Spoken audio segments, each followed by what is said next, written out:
birinchi o'rinda kiyimini aytadi, sig'mayapman, bu noqulay turibdi, unaqa bunaqa.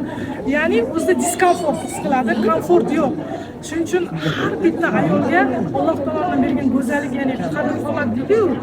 Bir xil paytda qomat ham rol o'ynamaydi, lekin aslida baribir shu narsaga borib taqaladi. Ya'ni har bir ayol ichida go'zal ayol, nafis ayol bor.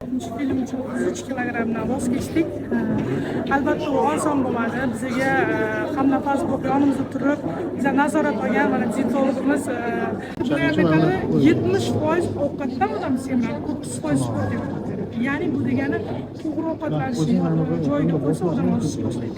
Dilapamga shu o'tgani uchun mana hozir berishga ko'zi yetgani uchun ham dilapamga alohida minnatdorchilik bildirmoqchiman. Filmning ilk epizodlari suratga olingandan keyin qahramonda muhim o'zgarish kerak bo'lgan va ular bilasizmi necha kiloga ozganlar? Kilogramm e'lon qilingandan keyin umid qilamanki zo'r qarsak bo'ladi. 33 kilogramm.